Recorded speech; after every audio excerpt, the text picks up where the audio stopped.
So next we're going to look at sinusoidal functions of the form. So this is going to be essentially the fully transformed version of that simple version we had, y equals sine theta.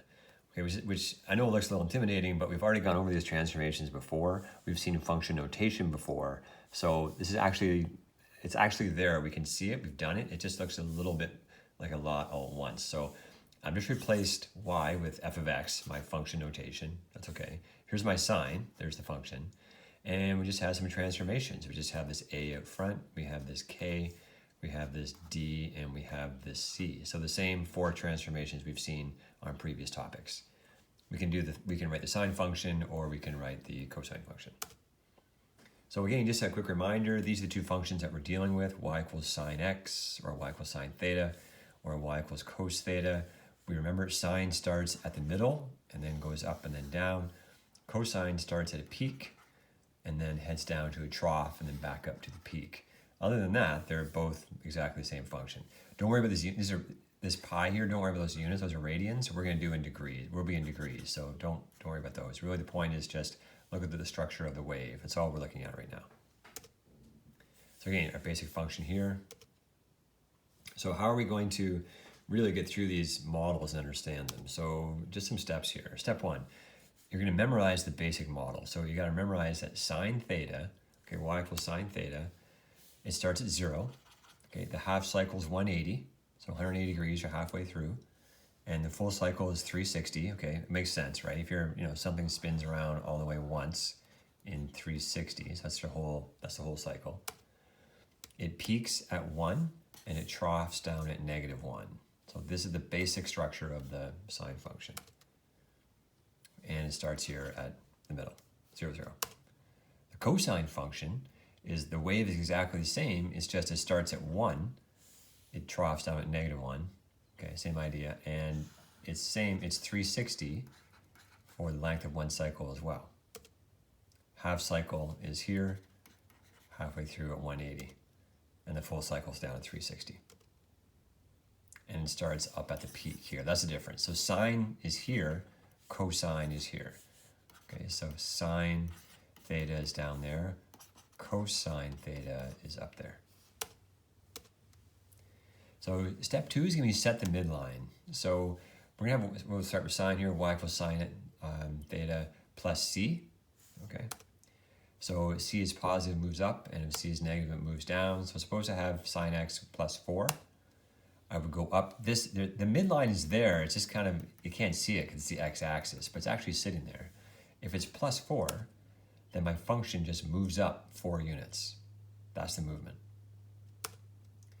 Now the amplitude lines, okay, that's the number out front. That's going to be the a.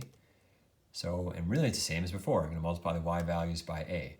So if y equals 2 sine x, instead of going up to 1 and down to -1, I would go up to 2. And here's my 2 right there. Up to 2 and down to -2. That's it. And that would be the maximum value and the minimum value. And same idea. If y was 3 sine x, I would go up to 3 and down to -3 down there. Or, and same idea, if y was 4 sine x, up to 4 down to -4. Now, the next thing is we want to be sure to recognize where it starts. This is important because the functions are very similar, but the key is that sine starts down here and cosine starts up there. Now, the horizontal shift, this might be the trickiest part, but it's the same idea as what we've seen. Suppose I have y equals sine x minus d, and suppose that, remember, it's positive, it's left, it's negative, it goes right. It's that opposite direction with the horizontal shifting. So y equals sine x minus 90. What would happen is the function, because it's minus 90, the function would slide right 90. And then determining the period, that's how long it takes for one cycle. Okay, and this part's a little bit tricky as well. Suppose this is going to be the k. So y equals sine kx. So suppose it was 4. Y equals 4x. And you can draw the brackets off and write just as y equals sine 4x. The way I think of it is that even by inspection, so just by looking at it, if I see a 4 sitting in there tucked with the x, okay, what that means is there would be 4 complete cycles within the normal 360 domain. Okay, that's the way I think of it. So imagine, here's my function. My normal structure is all the way over there to 360. Got it. But this 4 is telling me, okay, I got to put in 4 waves in there in 360. So I have to go up, down once, up, down twice, up, down 3 times, up, down 4 times. That's what the 4 is telling me. So when I do that, I say, well, if I have to put 4 cycles in here, normally it's 360, each one is obviously going to be 90, because I have 90, 180, 270, 360. So the period, the length of one cycle, will be 90. So we can see it by inspection, or we can just do a quick calculation where the period, this is a simple little formula here, the period is just 360 over k. So in this case, our period would be 360 over 4 is k. The period would be 90. So the formula gives it to us, or we can just think of the graph itself. Putting it all together, this is what it would look like. Okay, now it can also be written as, for applications, we can replace the k with 360 over the period. So this k, I'm going to write it as 360 over the period. So here, the k is gone. Here's my 360 over the period. And the reason why I do this is because sometimes with questions, we're told the period in the question, and it's easy just to plug it right into the formula. So sometimes we're told, okay, we're told the amplitude, we're told the shift, horizontal shift, we're told the vertical shift, and then we're told the period. And we would just plug it all in one number at a time, just hit it all into there.